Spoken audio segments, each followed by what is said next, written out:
Help spread the message. Like our page, follow our page, and share our post. Hi everybody, my name is Lindsay Katchika and I'm 21 years old, and to start with, I am very multi-talented. So as I start to list out the things that I do, maybe you'll be wondering, like, how does everything connect? But everything actually goes together and comes out with a beautiful creation. So first of all, what you should know about me is that I am a creative. So that means that I'm working in the creative industry and an artist as well. I am an author of 2 books now. My first book was called The Missing Meteorite, under the book series The Adventures of Toko, which is a children's book encouraging young girls to go to school, but also encouraging museum and cultural science.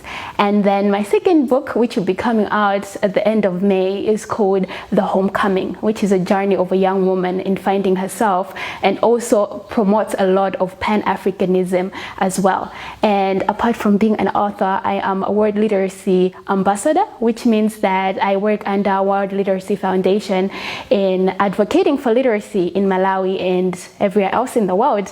But also I have a vlog. It's called Linflix Youth Network, which is a vlog that is seeking to engage every young person in meaningful conversations about development, but also to encourage them to take part in everything that is happening in the society.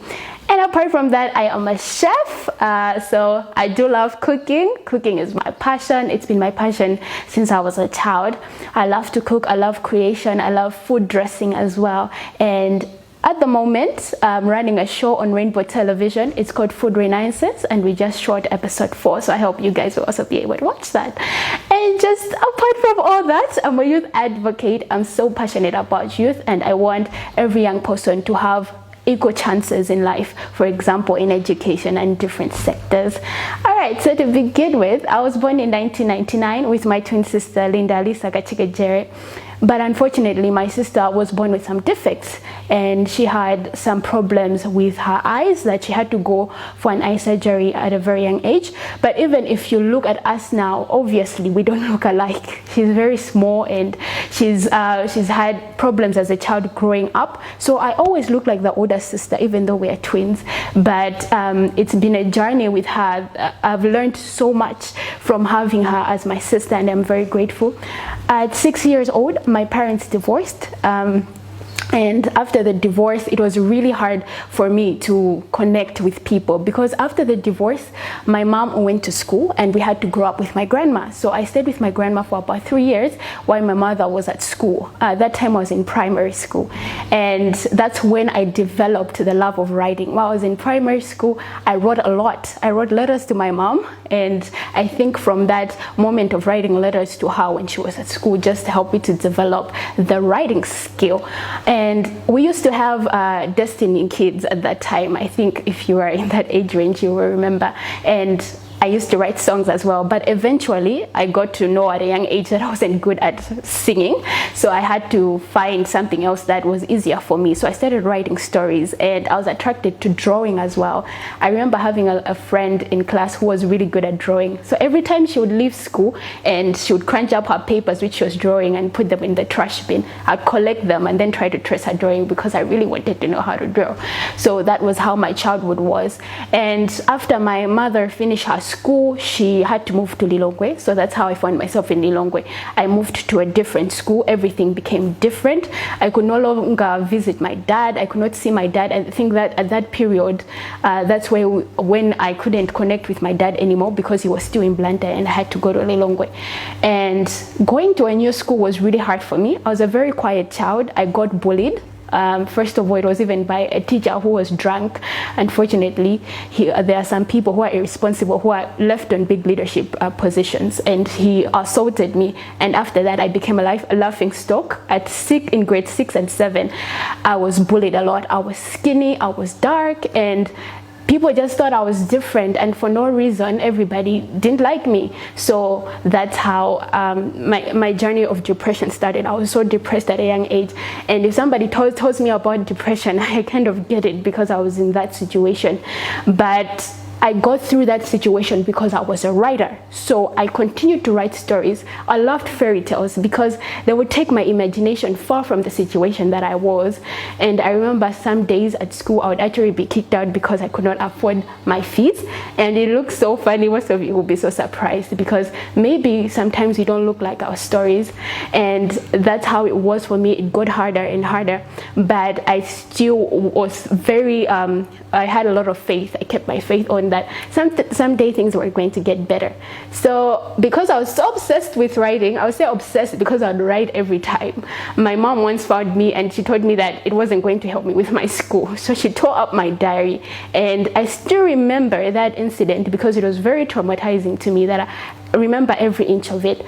And I was broken because writing was the only thing that I had that would actually keep my faith alive. And after that, when I wrote my grade 7 exams, I was selected to Baila Secondary School, but I did not go there at the moment. I went to Our Lady of Wisdom, which is in Blantyre. So I went back to Blantyre. I was staying with my grandmother as well. And then my mother was like, why don't you try to go to Baila, because maybe you like it there. So I went there and I didn't really like it. It was different. I had to cut my hair short. And at that time, we know every girl's dream, a little girl liked to have her hair long. And I had to cut my hair and adjust to the people, even in that environment. I was the youngest in my class. You know how government schools are. In Form 1, I think I was 11 years old, and there it was, getting bullied again. It was the same way that it was back in primary school. So when my mom saw that I wasn't comfortable, she sent me back to Our Lady. And while I was at Our Lady, as I said, I was with my grandmother. And I think being with your grandmother, most of the children who have been raised by their grandmother will actually agree to this, that when you're a child who's raised by grandmother, it means that certain circumstances have led you there. It could be your parents, or maybe your parents or relatives don't want to take care of you, and they've left you with your grandmother because probably she's the only one who can afford to take care of you. So that was the same issue with me. I was treated differently with my little cousins. I would know I was shouted at the most, and I was the one who was given more responsibility because they were scared that maybe she would become messed up. Because everybody says, with a single parent, they'll go on drugs, they'll go on different things, you know. And I felt that pressure, but also just relatives saying bad words to me, like, oh, you're going to be, you won't end up to be anything else. You're stupid, you know. People would say so many things that led me more into my depression, because I remember being in Form 2 and just thinking that I wasn't doing anything right. That's when I started cutting. If you don't know cutting, it's a way where depressed people will use lasers and they'll just cut themselves off. It is a way that you're trying to heal, but unfortunately it's in the wrong way. Because growing up with my grandmother, I had been with her at a point where her and her late husband were hitting rock bottom, and there were sometimes arguments in the house. And because nobody really paid attention to me, my mother was far away, my dad, I don't know where he was, it was just me. And most of the times, that's how I grew up. It was just me. I didn't want to have any friends around. And if I tell some people that I'm an introvert, they go like, no, you're not, you're an extrovert. But in those times, I was more of an introvert because I just felt like I just needed to be there for myself, and I did not care about other people. So that's how my depression started. And the healing of depression has been so long that I actually feel like I healed when I was 19. So it's been a process, and I just thank God of every moment of it because I learned so much. And after all those situations in Form 4, I was still a creative. I would write like full hardcovers full of stories. That's how talented I was. And it was funny that people at school would be like, Lindsay, so talented. Oh my God, you must be so happy. You know exactly what to do. While at home, it was a different issue. So I was living in two type of worlds. But I continued to believe in myself because at a young age, I knew that I was going to be great. I knew that Malawi was too small. I told myself, I looked in the mirror and I said I was going to make it. I didn't know how. I just knew that one day I was going to be on TV. One day I was going to be in the newspaper because that's the vision that I had. And my uncle would laugh at me like, Lindsay, you're just 10. How can you be saying that? But I was like, I know it. And that is why you should not tell your big vision to small minds, because those are the people that are going to kill it. So you have a big vision, keep it to yourself and and keep moving. And Brian Tracy says that the more people talk about their vision, the more you talk about what you want to do in life, that's when it's an example that you will never ever do it. So don't be a talker, be a person of action. And I then wrote my Form 4 exams, and I went to African Bible College. And there I studied mass communication, and while I was there in my first year, I told myself that I'm going to leave this place with a distinction. I was the youngest in my class, so everybody around took me as a baby. They were all giving me advice, oh, don't do this, don't do that. But I knew exactly why I was there. I told myself, I'm going to get out of this place with a distinction. And I visualized myself getting my degree, and the post and the announcers telling me that Lindsay Katchika Jerry is graduating with cum laude. That's what ran in my mind. But unfortunately, in the first week of school, I got a 60% in my quiz, which is at ABC, that's a fail. And I cried. I was like, no, this can't be happening. But I kept studying. I worked so hard, even though there were people that hurt me, even though I got into some relationships that probably weren't healthy, but I knew why I was there for, and that's what I kept in my mind. So I graduated at 19 years old with a distinction, and I didn't get a job. So I struggled with getting a job in the first 2 months. I got a job, and then they didn't pay me, so I had to quit. I quit my first job at 19, but then fortunately I got selected for the internship program with the government. But everybody knows how much you get paid as an intern in the government, and I still struggled the first year because I had a big dream. So it hurts when you have a big dream and you can't see anything on the ground that's showing it. At that moment, you really want to give up. And I think that's when depression started coming in again, where I was like, I think I'm not going to make it. But I took a break, I took a deep breath, and for about 2 weeks or so, I stayed without doing nothing. I just wanted to go sit at home. I didn't go to work. I sat at home and I thought about where I wanted to be. But when I was trying so hard to be there, that's when some of the relatives that I had seen back then had come back and told me that, you know what, you're just sitting at home, yeah, you're not going to end up doing anything.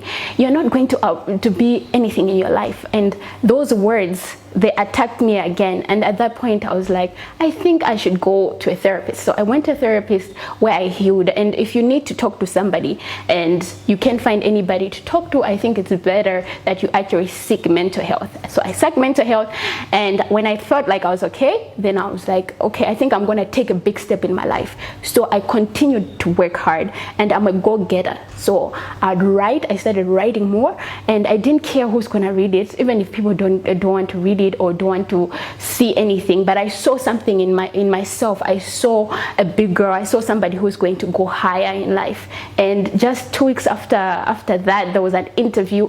So I was called for an interview to participate in a Norec exchange. So Norec is a Norwegian agency for exchange, where they take in some youth participants to participate and exchange in going to different countries.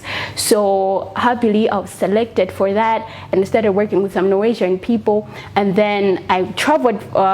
My first time I traveled by plane, I went to Uganda, where I met different types of people, and I think it was a two days program. I did my best and networked. I told myself that I won't come back to this place empty-handed, and I did my best. I worked so hard. Even at the office, I worked so hard that I was on Zodiac television. I went on radio, and my boss would always be like, you know, I saw somebody was calling me and telling me that you went on TV today. I was like, yes. He didn't even know that I was doing that, but I took it to myself and I said, God has given me this chance, so I will not spoil it. So I did my best. And unfortunately, when I was about to travel to Norway, what happened was COVID came in. That was last year, and they were like, unfortunately, you guys cannot complete this.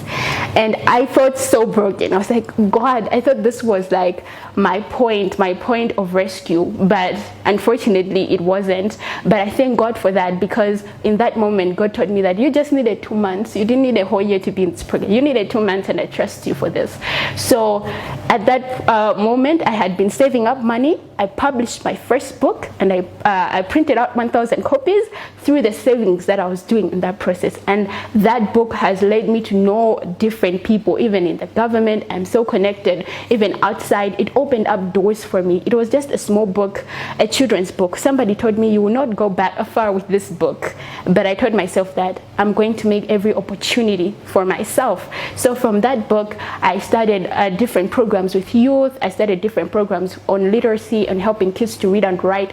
And then that's when doors started opening for me, and World Literacy Foundation spotted me as one of the ambassadors to promote them. And so that's what I am doing currently. But also apart from that, just 2 years back, I took a course in hospitality management. I remember going to that class and everybody going like, you have a degree already. Why are you in this class? It looked like something funny. You know, God hides great things and small things. It looked like a certificate, like nothing that's really on point. But then through that's when I started my business. It's called Windy Foods, and I do catering services as well.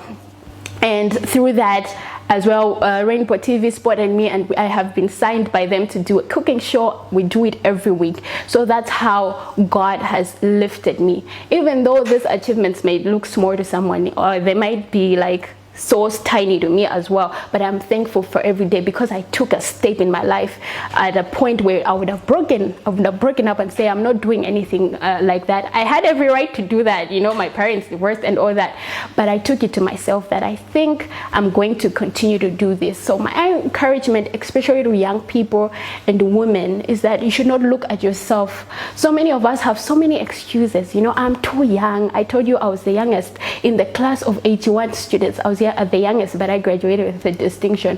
When you make a decision in your mind to overlook your circumstances, to overlook your age, to overlook the money or the coins that you have in your hands, God is going to use whatever you have for good, and you're going to become somebody great. So believe in yourself, even if it's just you, even if you feel like you can be in my shoes to be that person where everybody is overlooking, like this girl will never do something big just because of the way you look like, just because of your age, or just because of the situation. You could be a mother of 4 children, and you'll be looking at me like, hey, she's 21, she's done all these things. Me, I'm 40 something.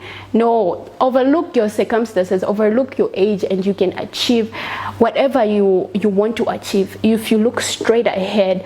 Because some of us, we are always distracted by gossipers, people who are backstabbing us. There are people on my post who comment bad things. Some are like, no, we can't buy your food, it's too expensive. People say bad things about other people. But what you should know is that backstabbers will always be at the back, and that's why God gave you 2 eyes in the front, because you were created to look forward and never behind. So continue believing in yourself, and no matter what, you're going to make it. And let me tell you something, if you're going through mental health issues, as I said, sometimes the devil can mess up with your mind, or you yourself can mess up with your mind as well. So if you feel like at a point where you're going to break, don't think like it's the last point of your life. It's not a dead end, even if you're hitting rock bottom. When COVID struck, to me, I didn't feel like it was a bondage. I thought about opportunities. I started a book club in my little home. I said I'll start a book club because right now there's a problem that kids can go to school, and that's how my love for literacy and for youth started. So even for you, no matter what situation it is, look at the opportunity that you can find in that moment and in that space. Thank you very much.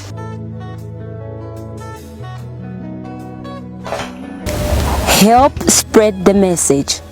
Like our page, follow our page, and share our post.